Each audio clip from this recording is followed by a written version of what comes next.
Merhaba arkadaşlar, örgü kanalıma hoş geldiniz. Kız çocuklarımız için çok güzel karpuz modelli bir hırka yaptım. Bugün bunun anlatımını sizlerle paylaşmak istiyorum arkadaşlar. Çok güzel, bakın arka görüntüsü böyle karpuz desenli bir hırka. Bu hırka örgüsüne yakadan zincir yaparak başlıyoruz. Ben bugün hırka anlatımını 3-6 aylık bebek ölçüsünde yapıyorum. Ama siz bu hırkayı yeni doğan bebek için yapabilirsiniz. Daha büyük bebekleriniz için yapabilirsiniz. Her yaş kız çocuklarınız için yapabilirsiniz arkadaşlar. Arttırma sırasını benim yaptığımdan bu kırmızı bölümü bir sıra fazla yaparsanız 6-12 aylık bebek için olacaktır. Bu hırka örgüsünde iplik olarak kırmızı renk iplik kullandım. Yeşil renkli iplik kullandım. Ve beyaz renkli iplik kullandım. Beyaz renkli iplikten 100 gram 320 metre olması yeterli. Kırmızı iplikten 50 gram iplik kullanmadım arkadaşlar. Çok az miktarda kırmızı kullandım. Bakın burada ve burada. Yeşil iplikten de çok az kullandım. Tığ olarak 5 numara 3 milimetre tığ kullandım.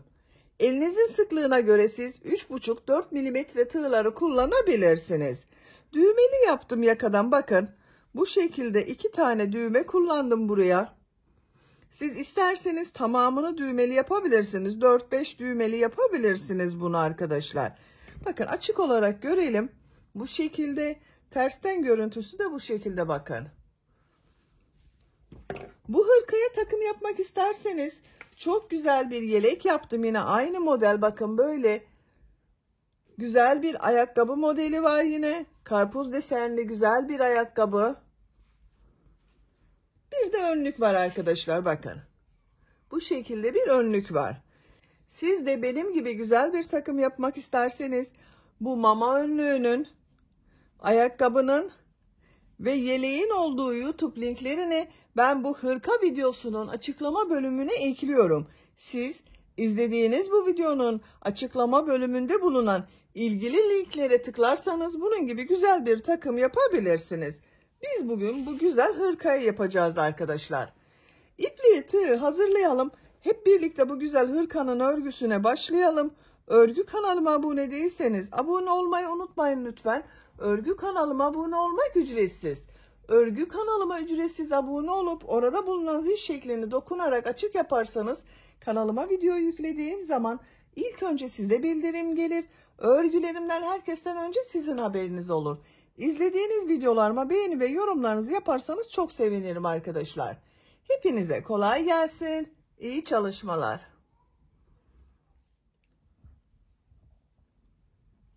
Örgüye yakadan zincir yaparak başlıyorum. Zincir yapmak için ilk ilmeği ben bu şekilde yapıyorum. Zincirleri yapmaya başlıyorum. Çok sıkı zincirler yapmayalım arkadaşlar. 84 zincir yapalım. 84 zincir yaptım. Çok sıkı zincirler yapmadım. Şimdiki sırada bu zincirler üzerine trabzan yapacağız. Yaka ayrımını da yapacağız arkadaşlar. Ön bölümü, kol bölümünü ve arka bölümü ayarlayacağız. 3 zincir dönüş için yapıyorum. 1, 2, 3. Tığ üzerine iplik alıyorum. 3 ilmek atlıyorum. 1, 2, 3. 4. ilmek içine trabzan yapıyorum. Bu 3 ilmek atladığımda bir trabzan, bak 1, 2 oldu. 11 trabzan yapıyorum. 2, 3, 4, 5, 6,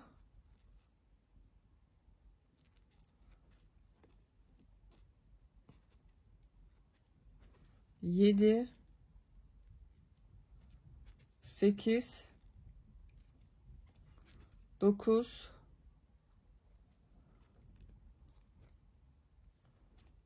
10, 11. 11 trabzan yaptım. Tığ üzerine iplik alıyorum. Bu ilmek içine bir trabzan, 2 zincir, bir trabzan yapıyorum. Arttırma yerini belirliyoruz, bakın burada. Bir trabzan, 2 zincir, aynı ilmek içine bir trabzan yapıyorum. Burası arttırma yeri olacak. Tığ üzerine iplik alıyorum. Kol bölümüne 18 trabzan yapıyorum.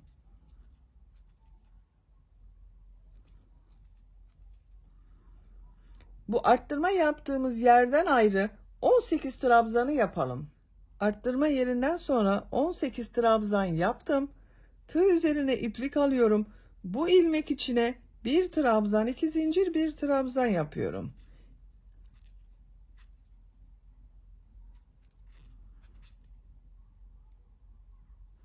Tığ üzerine iplik alıyorum. 22 trabzan yapıyorum.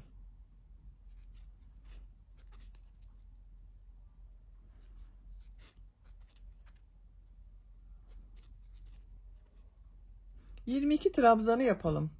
22 trabzanı yaptım. Bu arttırma yerinden sonra 22 trabzan yaptım arkadaşlar, bakın. Tığ üzerine iplik alıyorum. Bu arttırma yerine bir trabzan, 2 zincir, bir trabzan yapıyorum. Bakın aynı ilmek içine.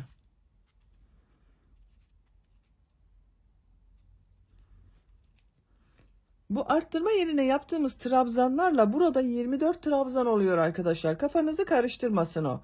Araya 22 trabzan yapıyoruz. Bir arttırma yerine buraya yaptım. Diğer arttırma yerine de bir trabzan yaptım. Bakın burada 24 trabzan görünüyor. Diğer kol örgüsündeyim. Bu kol örgüsünde buraya 18 trabzan yaptım. Bir trabzan bu arttırma yerinde, bir trabzan bu arttırma yerinde, 20 trabzan görünüyor ama arkadaşlar. Bakın, ilk arttırmayı buraya yaptım. 18 trabzan yapıyoruz. Diğer arttırma yerine kadar 18 trabzan yapacağız bu kol içinde. 18 trabzanı yapalım. Bu kol içinde bakın 18 trabzan yaptım. Tığ üzerine iplik alıyorum. Arttırma yeri için bu zincir üzerine bir trabzan, 2 zincir, bir trabzan yapıyorum.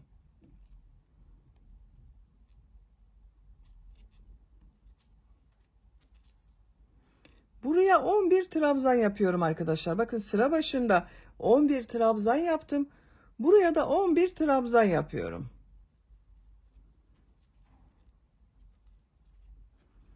Sıra sonuna kadar devam edelim. Sıra sonuna kadar tamamladım. Bu sırada yaka ayrımlarını da yaptık arkadaşlar, bakın. Bu şekilde oldu. 1, 2, 3, 4 yerde arttırma yerlerini belirledik. Buralara 2 zincir yaptım, bakın. Bir trabzan, 2 zincir, bir trabzan şeklinde arttırma yerlerini belirledik. Siz bunu daha büyük çocuk için yapıyorsanız buralara bakın, buraya 12-13 trabzan yapabilirsiniz. Bu kol bölümlerini de 20-22 trabzan olarak yapabilirsiniz. Burayı da bu ilk başlangıçta kaç trabzan yaptıysanız 2 katı olacak arkadaşlar. Buna göre kendi yapacağınız bebeğin büyüklüğüne göre bu arttırmaları ayarlayabilirsiniz. Daha küçük yapmak istiyorsanız bu bölümü 9 veya 10 trabzan yapabilirsiniz. Kol bölümünde 14-16 trabzan olarak yapabilirsiniz. İkinci sıradayım. Bir zincir yapıyorum, örgüyü çeviriyorum. İlk ilmek üzerine trabzan yapıyorum. Diğer ilmeklere trabzan yaparak devam ediyorum. Arttırma yapacağımız buraya kadar devam edelim. Arttırma yapacağım yere kadar trabzanları yaptım. 12 trabzan yaptım arkadaşlar, bakın buraya. Tığ üzerine iplik alıyorum. Arttırma yerine bir trabzan, 2 zincir, bir trabzan yapıyorum.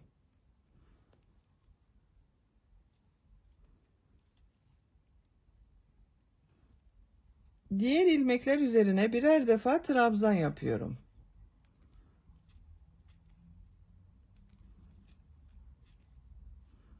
Arttırma yerine kadar devam edelim. Arttırma yapacağım yere kadar trabzanları yaptım. Bu arttırma yerine bir trabzan, 2 zincir, bir trabzan yapıyorum.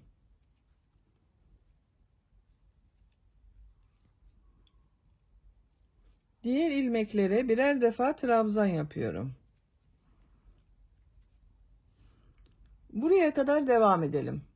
Arttırma yapacağım yere kadar trabzanları yaptım. Bu arttırma yerine Bir trabzan, 2 zincir, bir trabzan yapıyorum. Diğer ilmeklere trabzan yaparak devam ediyorum.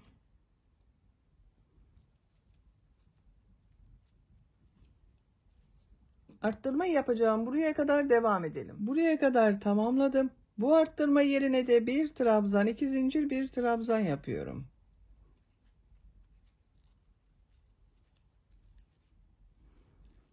İlmekler üzerine trabzan yaparak devam ediyorum. Sıra sonuna kadar devam edelim. Sıra sonuna kadar tamamladım. Son trabzanı bakın, bir alt sırada 3 ilmek atlayarak yaptığım trabzan var, onun üzerine yapıyorum. Tığ üzerine iplik alıyorum. Son zincirin üzerine tığ taktım, trabzan yapıyorum.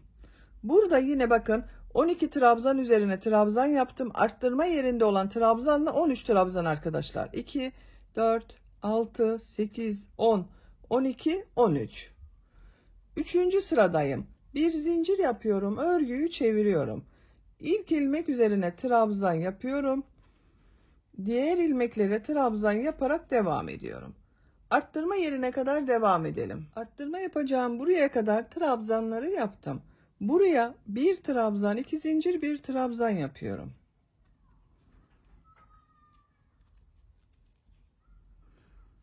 Kolda bulunan ilmekler üzerine trabzan yaparak devam ediyorum.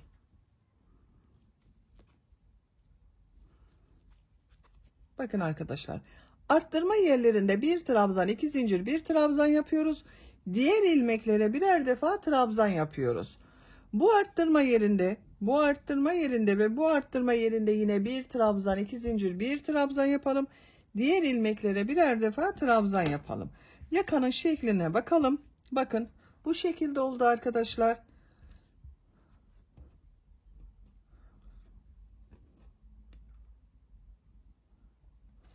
Yakanın örgüsünü bu arttırma yerlerinde bir trabzan, 2 zincir, bir trabzan yapalım. Diğer ilmeklere birer defa trabzan yapalım. Bu yaka örgüsünü yapacak olduğunuz çocuğun büyüklüğüne göre tekrarlayarak devam edelim. 7 sıra olarak tamamladım. 1, 2, 3, 4, 5, 6, 7. Bu yükseklik benim için yeterli arkadaşlar. Bakın. Görüntüsü bu şekilde oldu, yaka görüntüsü. Kırmızı renk ipliği burada kesiyorum. Bir sıra beyaz renkli iplik ile trabzan sırası yapıyorum. Yaka arttırmalarını bitirmedim arkadaşlar. Devam ediyoruz.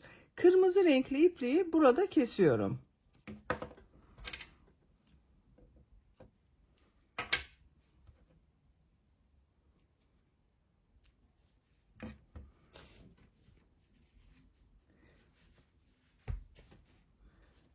Beyaz renkli iplik ile devam ediyorum. Bakın ipliği kestiğim ilmekten beyaz renkli ipliği bağlıyorum.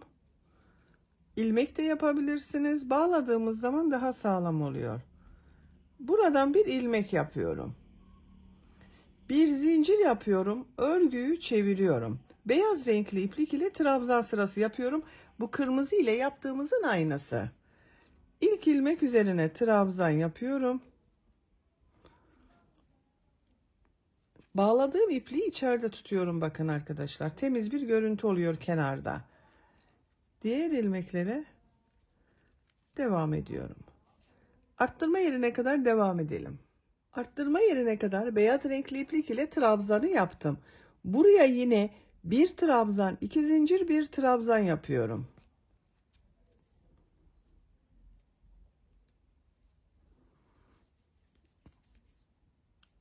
Diğer ilmeklere trabzan yaparak devam ediyorum. Bakın arttırmayı yine bir trabzan, 2 zincir, bir trabzan yaptım. Diğer arttırma yerlerinde de aynı şekilde bir trabzan, 2 zincir, bir trabzan arttırma yapalım. Diğer ilmeklere birer defa trabzan yapalım.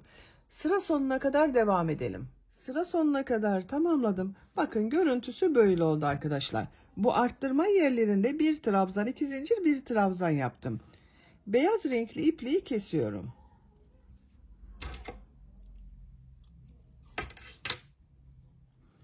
Yeşil renkli iplik ile devam ediyorum. Bakın bu şekilde bir yeşil renk kullanıyorum. Siz istediğiniz tonlarda yeşil renk kullanabilirsiniz. aynı ilmekten ilmek bağlıyorum. İpliği bağlayabilirsiniz veya ilmek yapabilirsiniz. Bakın burada da ilmek yaparak gösteriyorum. Beyaz rengi bağlayarak gösterdim. Bunu da bu şekilde ilmek yaparak. Hangisi size kolay geliyorsa. Bir zincir yapıyorum. Bu ilk ilmek üzerine trabzan yapıyorum. Diğer ilmekleri trabzan yaparak devam ediyorum. Yeşil renk ile yapıyoruz arkadaşlar. Aynı şekilde arttırma yapacağız. Bu arttırma yerlerinde bir trabzan, iki zincir, bir trabzan yapalım. Sıra sonuna kadar tamamlayalım. Sıra sonuna kadar tamamladım arkadaşlar. Bakın arttırma yerlerinde yine bir trabzan, iki zincir, bir trabzan yaptım. Yeşil renk ipliği kesiyorum.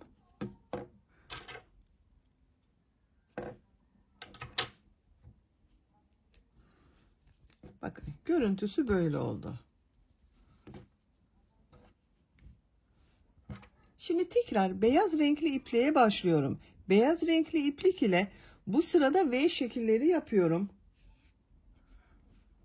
Bu ipliği kestiğim ilmekten beyaz renkli ipliği şu şekilde ilmek yapıyorum.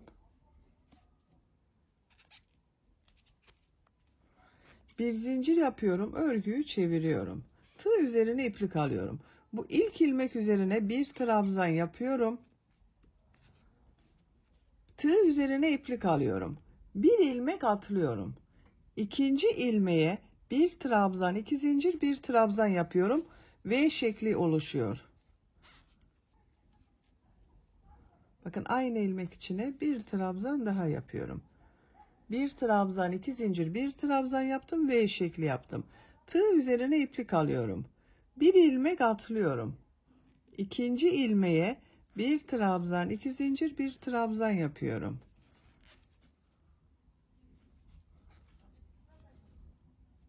Tığ üzerine iplik alıyorum. Bir ilmek atlıyorum. İkinci ilmeğe bir trabzan, iki zincir, bir trabzan oluyor.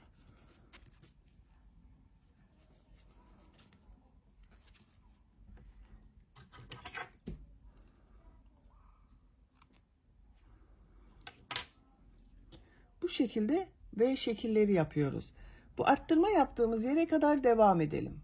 Arttırma yaptığım yere kadar V şekilleri yaptım. 1, 2, 3, 4, 5, 6, 7, 8, 9 V şekli oldu. Tığ üzerine iplik alıyorum. Bu ilmeği atlıyorum. Bu iki zincir üzerine bir trabzan, iki zincir, bir trabzan yapıyorum. V şekli yapıyorum yine. Tığ üzerine iplik alıyorum. Bir ilmek atlıyorum. Bir trabzan, iki zincir, bir trabzan yapıyorum. Ve şekilleri yapıyoruz. Arada birer ilmek atlıyoruz. Bu şekilde devam edelim. Bu arttırma yerine kadar. Diğer arttırma yerine kadar V şekilleri yaptım. Bakın bu kol bölümünde de arkadaşlar 1, 2, 3, 4, 5, 6, 7, 8, 9, 10, 11, 12, 13, 14, 15, 16, 17, 18 V şekli var. Tığ üzerine iplik alıyorum. Bakın bu son ilmek üzerine V şekli yaptım. Arttırma yerine V şekli yapıyorum. Bir trabzan, iki zincir, bir trabzan. Tığ üzerine iplik alıyorum. Bir ilmek atlıyorum. V şekli yapıyorum. Bu arttırma yerlerine V şekilleri yapıyoruz. Diğer ilmeklerde de bir ilmek atlayıp V şekli yapıyoruz arkadaşlar. Sıra sonuna kadar tamamlayalım. Sıra sonuna kadar V şekli yaptım. Tığ üzerine iplik alıyorum. Bir iki ilmek var sıra sonunda. Bir ilmek atlıyorum. Son ilmeğe bir trabzan yapıyorum. Sıra başında da bir trabzan yaptım. Bir ilmek atladım. V şekli yaptım. Sıra sonunda da aynı oldu. Bu ön bölümde kaç model yaptığımı sayıyorum. V şekli yaptığımı. 1, 2, 3, 4, 5, 6, 7, 8, 9 V şekli oldu arkadaşlar. Görüntüsüne bakalım. Bakın böyle oldu. Şimdiki sırada V şekillerinin üzerine 3 trabzan yapıyorum. 11. sıradayım arkadaşlar. Bakın 7 sıra kırmızı renk ile yaptım. 8. sırayı beyaz renk ile yaptım. 9. sırayı yeşil renk ile yaptım. 10. sırayı beyaz renk ile yaptım. 11. sırada kol bölümünü gövde bölümünden ayırıyorum. Bakın şu şekilde tuttuğum zaman bu yükseklik yeterli.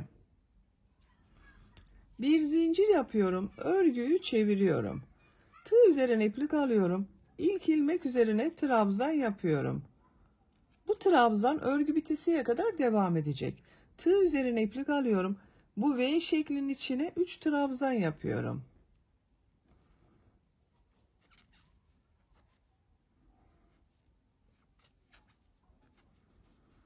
Tığ üzerine iplik alıyorum. Diğer V şeklinin içine de 3 trabzan yapıyorum.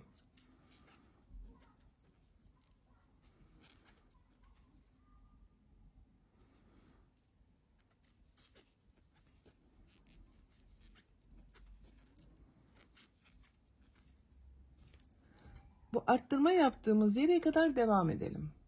Ön bölümde 9V şeklinin içine modelleri yaptım. 1, 2, 3, 4, 5, 6, 7, 8, 9. Bu arttırma yerinde V şekli yaptım. Bunun üzerine de 3 trabzan yapıyorum. Ön bölüm için 10 model yapıyorum arkadaşlar. Tığ üzerine iplik alıyorum. Kolda bulunan bütün V şekillerini atlıyorum. Bakın kol ile arka bölümü ayıran bu arttırma yerine V şekli yaptım. Bunun üzerine 3 trabzan yapıyorum.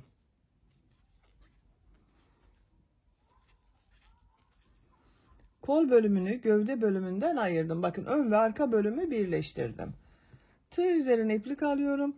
Diğer V şeklinin içine 3 trabzan yapıyorum.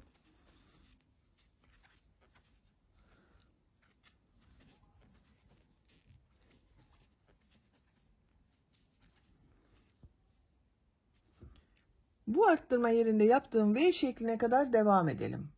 Arka bölümde bulunan V şekillerinin içine trabzanları yaptım. Bu arka ile kol bölümü ayıran arttırma yerine yaptığım V şeklinin içine de 3 trabzan yaptım. Tığ üzerine iplik alıyorum. Bütün V şekillerini atlıyorum. Kol ile ön bölümü ayıran bak bu V şeklinin içine 3 trabzan yapıyorum. Arttırma yerine yaptığım V şekli arkadaşlar bu.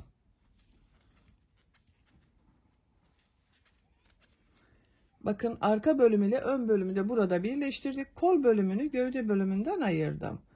Diğer V şekli içine de 3 trabzan yapıyorum.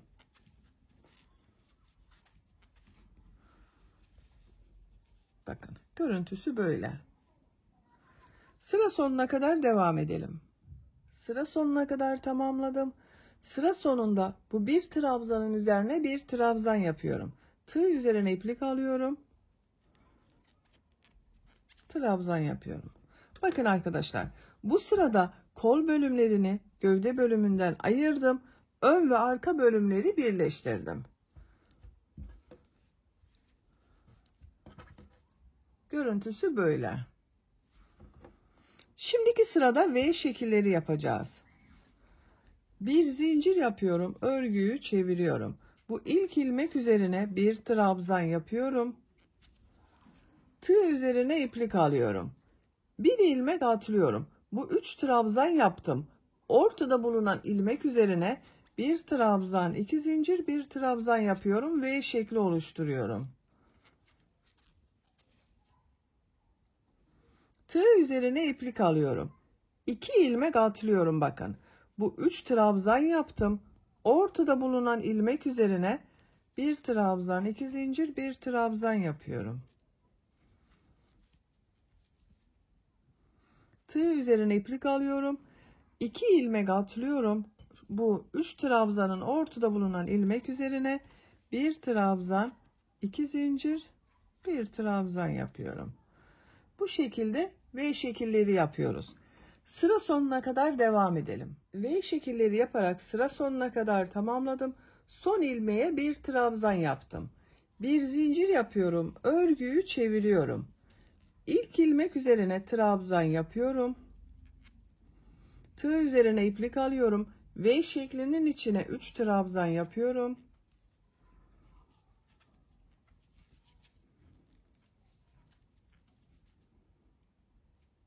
Tığ üzerine iplik alıyorum. Diğer V şeklinin içine 3 trabzan yapıyorum.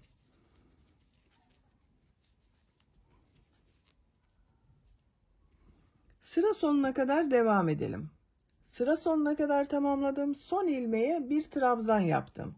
Bir zincir yapıyorum. Örgüyü çeviriyorum. V şekli yaptığımız sıradayız. İlk ilmek üzerine bir trabzan yapıyorum. Tığ üzerine iplik alıyorum. Bir ilmek atlıyorum. Ortada bulunan ilmeğe bir trabzan, iki zincir, bir trabzan yapıyorum. V şekli oluşturuyorum.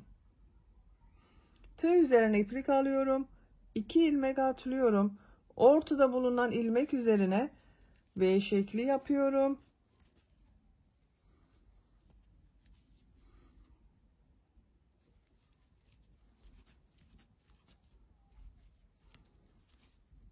Bakın bu şekilde oluyor. Sıra sonuna kadar devam edelim. Bir zincir yapıp geriye dönelim. 3 trabzanlı sırayı yapalım. Örgü bu şekilde devam edecek arkadaşlar. Bir sırada şimdiki yaptığımız sırada olduğu gibi V şekilleri yapıyoruz. İkinci sırada V şekillerinin üzerine 3 trabzan yapıyoruz.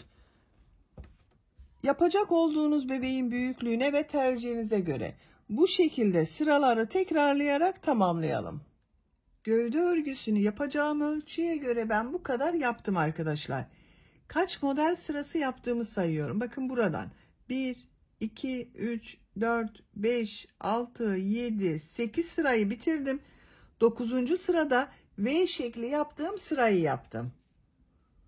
Bu 3 trabzanlı sıradayız. Bu 3 trabzanları sırayı yeşil renkli iplik ile yapıyorum. Beyaz renkli ipliği kesiyorum.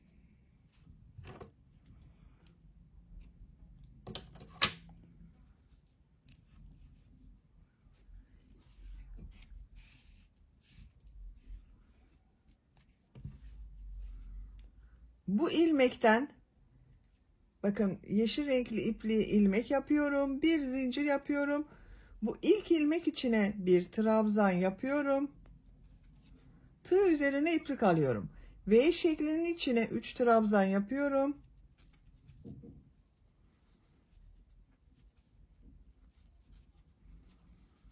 Tığ üzerine iplik alıyorum. Diğer V şeklinin içine 3 trabzan yapıyorum.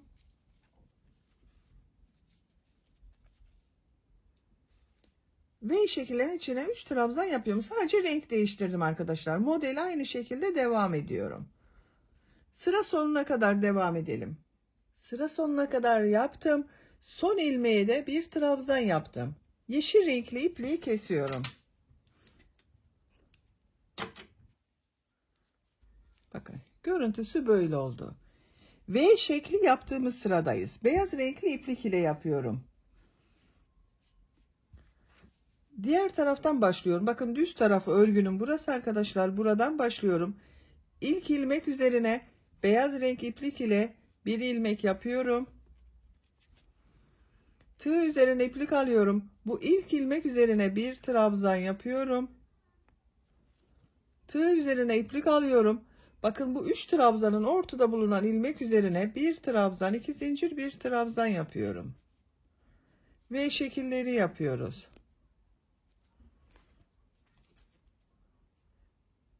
Diğer 3 trabzanın ortasında bulunan ilmek üzerine de D şekli yapıyorum. Bu şekilde oluyor. Sıra sonuna kadar devam edelim. V şekilleri yaparak sıra sonuna kadar tamamladım. Son ilmek üzerine bir trabzan yaptım. İpliği kestim. İlmek içinden çekiyorum. Bakın arkadaşlar bu sırada V şekilleri yaptık. Beyaz renkli iplik ile. Kırmızı renkli ipliği bağlıyorum. Bakın ilk baştan bu ilmekten kırmızı renkli ilmek yapıyorum. Bir zincir yapıyorum. Trabzan yapıyorum. V şeklin içine 3 trabzan yapıyorum.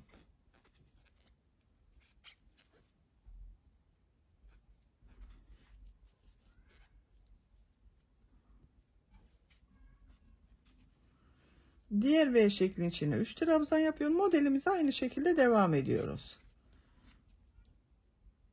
Sıra sonuna kadar devam edelim. Sıra sonuna kadar tamamladım. Bakın görüntü olarak böyle oldu arkadaşlar.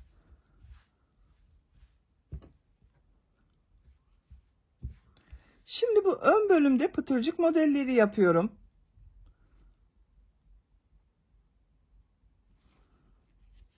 İki zincir yapıyorum. Aynı ilmek içine sık iğne yapıyorum. Bakın bu ilmeğe buraya atlıyorum. Bu ilmek içine bir sık iğne, 2 zincir, bir sık iğne yapıyorum. Pıtırcık modelleri oluşuyor. Buraya atlıyorum. Bu ilmek içine bir sık iğne, 2 zincir, bir sık iğne yapıyorum. Bir ilmek atlıyorum. Bakın buraya atlıyorum. Bir sık iğne, 2 zincir, bir sık iğne yapıyorum.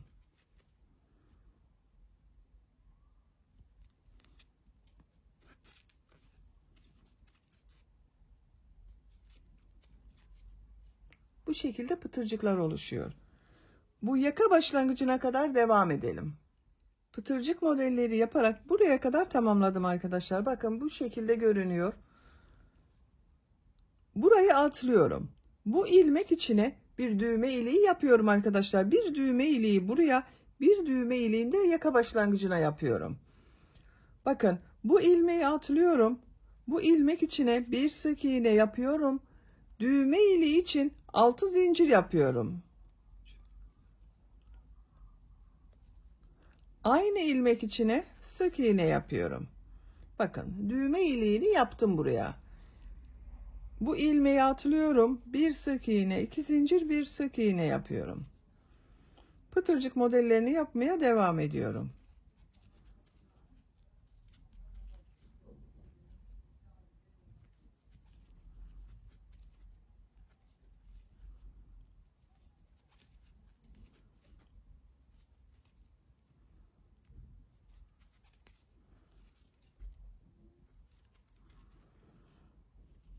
Bakın diğer düğme iliğini de buraya yapıyorum. Bir sık iğne yapıyorum. Düğme iliği için 6 zincir yapıyorum. Aynı ilmek içine sık iğne yapıyorum. 2 düğme iliği yaptım bakın. Birisini buraya, birisini buraya. Yaka çevresinde sık iğne yaparak devam ediyorum. Bebeğin boğazını rahatsız etmesin diye, boynunu rahatsız etmesin diye pıtırcık modelleri yapmıyorum. Sık iğne yapıyorum arkadaşlar. İlk ilmek içine sık iğne yapıyorum. Diğer ilmeklere sık iğne yaparak devam ediyorum.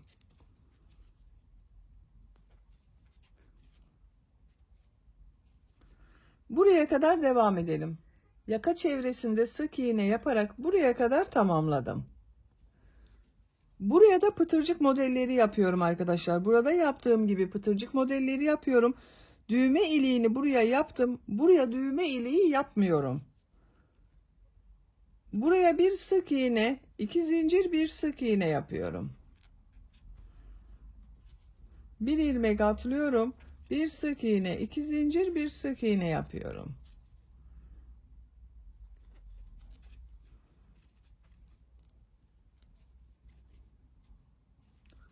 Buraya kadar devam edelim. Sıra sonuna kadar tamamladım. Görüntüsü böyle oldu.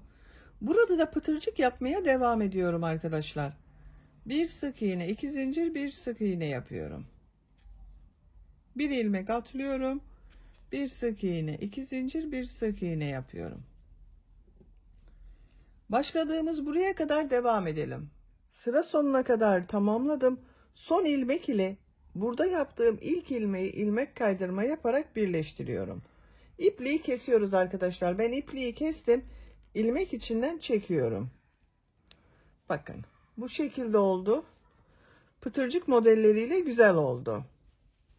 Hırkanın gövde örgüsünü tamamladım. Bakın böyle oldu arkadaşlar. Düğmelerini de diktim. Buraya 2 tane düğme diktim.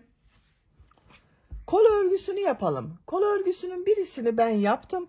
Diğer kol örgüsünü sizinle yapalım. 2 kol aynı şekilde oluyor. Kol altından başlıyorum. Kol örgüsünde yine gövde bölümünde yaptığım modelleri yapıyorum. Bilek bölümünde de bakın yeşil ve kırmızı renk iplik ile sık iğne yapıyorum. Kol altından ipliği bağlıyorum.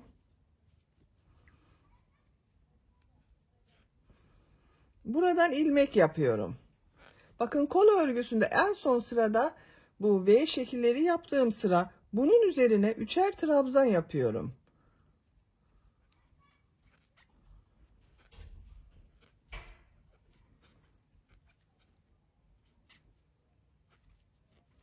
3 trabzan yaptım. Diğer V şeklinin içine de 3 trabzan yapıyorum.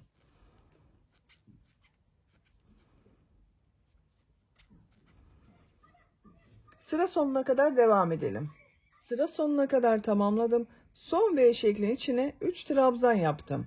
Bu ilmek ile kol altında yaptığım ilmeği ilmek kaydırma yaparak birleştiriyorum. Bakın arkadaşlar, bu şekilde oldu. Bu sırada V şekilleri yaptığım sıra arkadaşlar. V şekli yapmak için bu yaptığım 3 trabzanın ortada bulunan ilmeğe ilmek kaydırma yapıyorum. Şu şekilde bakın, ilmek kaydırma yaptım. 4 zincir yapıyorum. Tığ üzerine iplik alıyorum. Trabzan yapıyorum. V şekli yaptım bakın bunu. Tığ üzerine iplik alıyorum. Diğer 3 trabzanın ortada bulunan ilmeğe bir trabzan, 2 zincir, bir trabzan yapıyorum.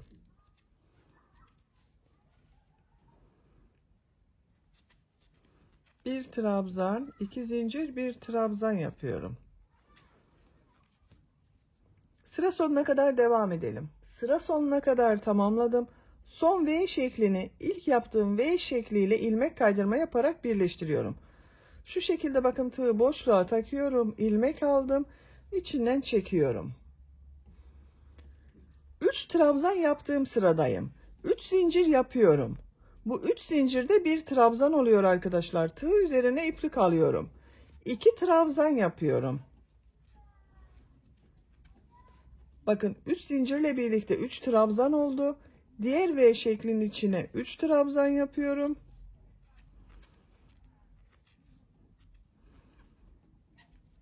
Bakın, modeli aynı şekilde devam ediyoruz. Kol örgüsü bu şekilde devam edecek arkadaşlar. Bakın, ben diğer kol örgüsünü yaptım.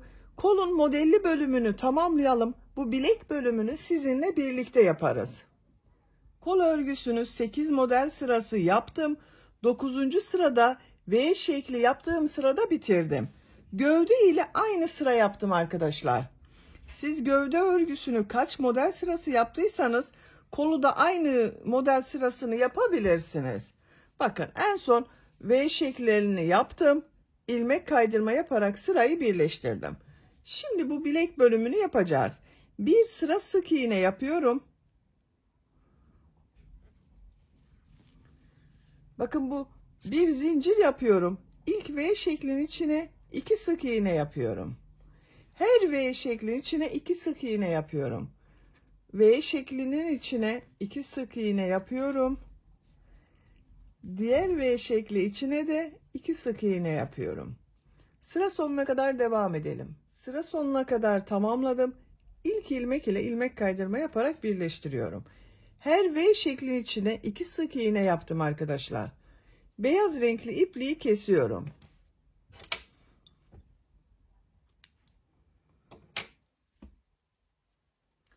Yeşil renkli iplik ile bir sıra sık iğne yapıyorum. Bakın, burada da aynı yaptım.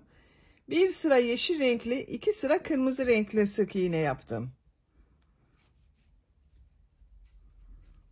Bu ilmekten sık iğne yapmak için ilmek yapıyorum. Bakın, yeşil renkli olarak bir zincir yapıyorum. Sık iğne yapıyorum. Her ilmek üzerine bir sık iğne yapıyorum.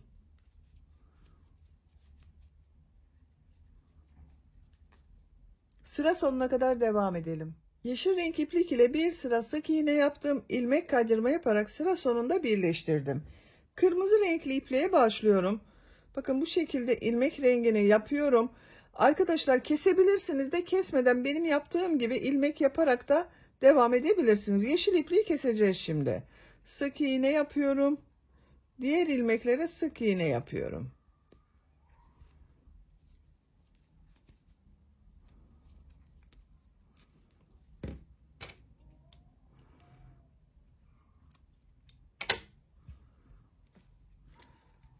Sıra sonuna kadar devam edelim. Üzerinden bir veya 2 sıra daha sık iğne yapabilirsiniz.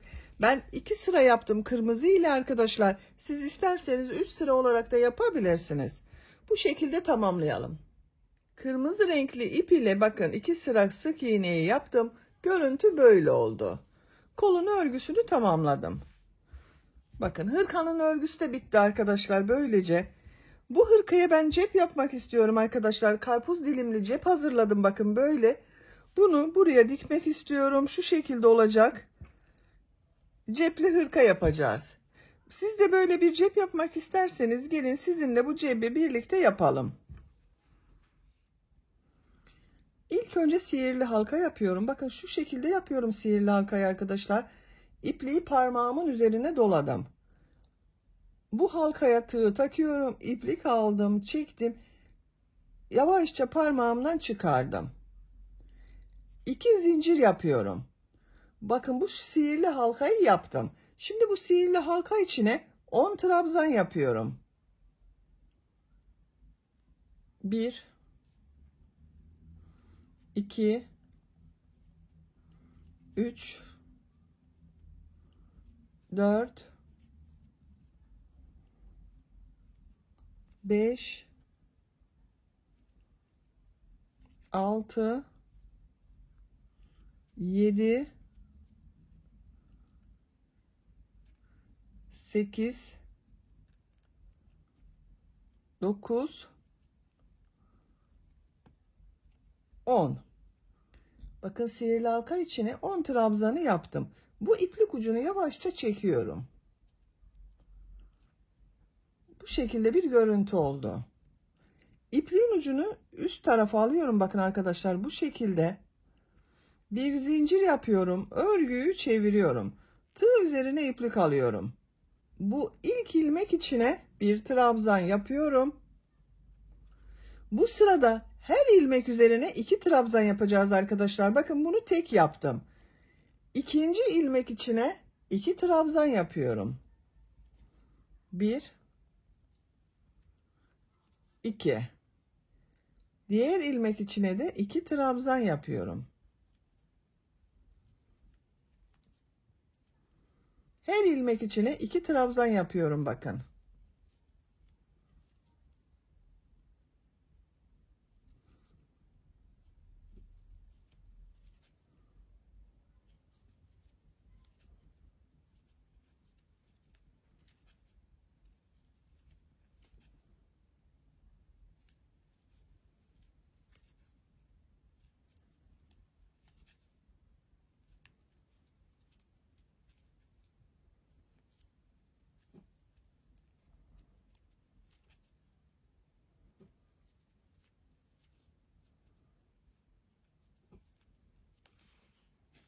İki trabzan bakın yaptım.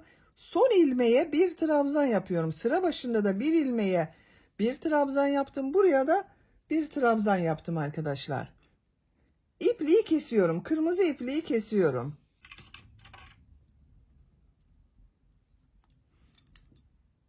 İpliği kestim. İlmek içinden çekiyorum. Bu başladığımız iplik ucunda burada kesiyorum. Bakın böyle oldu.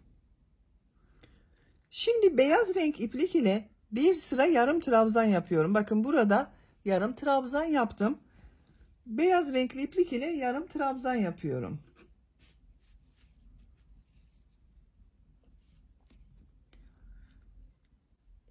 Bu ilk ilmek üzerine beyaz renk iplik ile bir ilmek yapıyorum.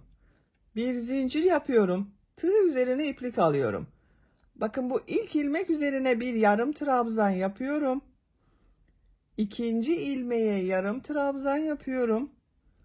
2 yarım trabzan oldu. Üçüncü ilmek üzerine 2 yarım trabzan yapıyorum. 1 2. Bu ilmeğe bir yarım trabzan yapıyorum. Bu ilmeğe 2 yarım trabzan yapıyorum. Bir çift bir tek yapıyorum bakın.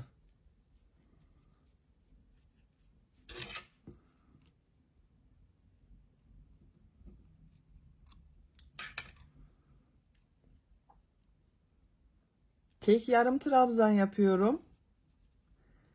Çift yarım trabzan yapıyorum. Sıra sonuna kadar bu şekilde devam ediyoruz.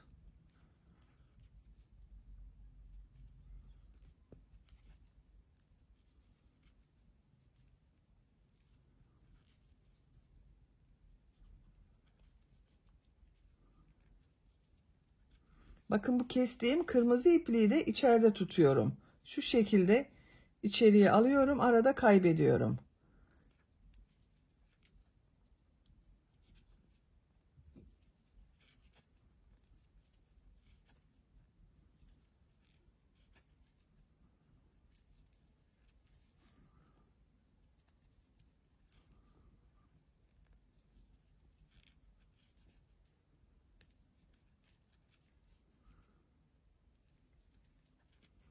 Sıra sonuna kadar tamamladım. Bakın bu şekilde oldu arkadaşlar.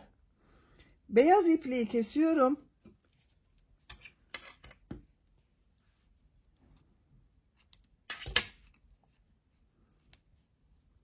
Bakın böyle.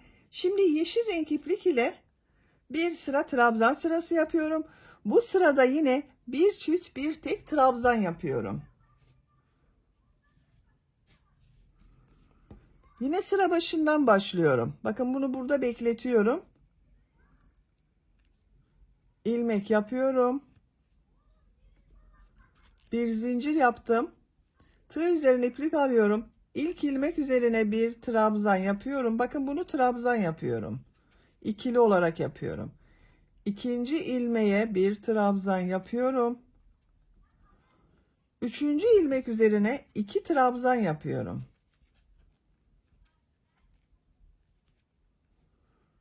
Tek trabzan yapıyorum. İki trabzan yapıyorum. Bir çift bir tek trabzan yapıyoruz. Sıra sonuna kadar devam edelim. Sıra sonuna kadar tamamladım. Sıra sonunda 2 ilmek üzerine birer defa trabzan yaptım. Bakın görüntüsü böyle oldu. İpliği kesiyorum. Biraz uzun bırakıyorum arkadaşlar. Bakın şu şekilde dikecek olduğum yer için ipliği biraz uzun bırakarak kestim. Bakın artık karpuz dilimimiz hazır. Şimdi buraya karpuz çekirdekleri yapalım. Karpuz çekirdekleri için bu şekilde boncuk kullanıyorum. Siyah bir ipliğe bakın şu şekilde iğneye taktım. Ucunu bağladım. Yaptığım bu karpuz diliminin buradan şöyle bakın 2 katlı yaptım arkadaşlar bu ipliği. Dikiş ipliği bu.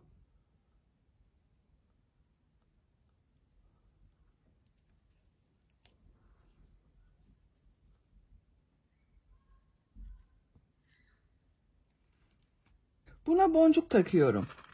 Bu iğne büyüklüğü boncuğun geçeceği kadar olursa güzel olur arkadaşlar. Bakın. Şu şekilde boncuğu taktım. Bu bir ilmeği bakın atlıyorum, ikinci ilmeğe iğneyi takıyorum. Bir sonraki ilmekten çıkarıyorum. Çekiyorum. Bakın ilk karpuz çekirdeğini yaptık. Tekrar boncuk takıyorum. Geriye geliyorum. Bakın şu atladığım ilmeğe dönüyorum. Bir sonraki ilmekten çıkarıyorum. Bunu kendinize göre ayarlayabilirsiniz. Tekrar gösteriyorum. Bakın boncuğu iğneye takıyorum. Bu ilmeğe dönüyorum. Bir sonraki ilmekten iğnenin ucunu çıkarıyorum.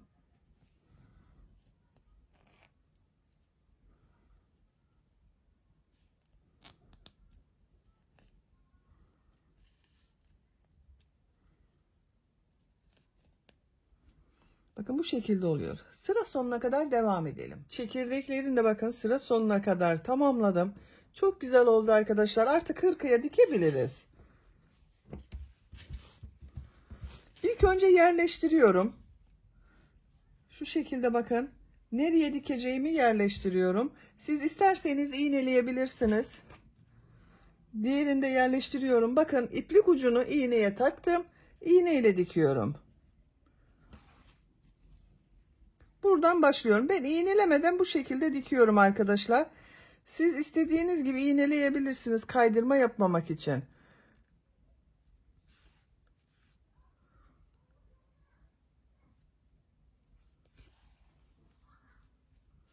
Tamamlayalım. ceplerini diktim. Bakın bu şekilde oldu arkadaşlar. Çok şirin ve güzel oldu. Hırkanın arka görüntüsü de böyle oldu. Böylece hırka örgüsü tamamen bitmiş oldu. Bitmiş olarak size ölçülerini söylüyorum. İlk önce kol altından gövde genişliğini ölçüyorum. 23 santimetre. Kol altından gövde yüksekliğini ölçüyorum. 18 santimetre. Omuzdan itibaren tam yüksekliğini ölçüyorum. 27 santimetre. Ben bugün bu hırkayı 3-6 aylık bir bebek için yaptım arkadaşlar. Örgü anlatımının da sonuna gelmiş oldum. Beni dinlediğiniz ve izlediğiniz için hepinize çok teşekkür ederim. Örgü kanalıma abone değilseniz abone olmayı unutmayın lütfen. Örgü kanalıma abone olmak ücretsiz. Örgü kanalıma ücretsiz abone olup orada bulunan zil şeklini dokunarak açık yaparsanız kanalıma video yüklediğim zaman ilk önce size bildirim gelir. Örgülerimden herkesten önce sizin haberiniz olur. İzlediğiniz videolarıma beğeni ve yorumlarınızı yaparsanız çok sevinirim arkadaşlar. Sizlerle yeni örgülerde görüşmek dileğiyle. Hoşça kalın, sevgiyle kalın.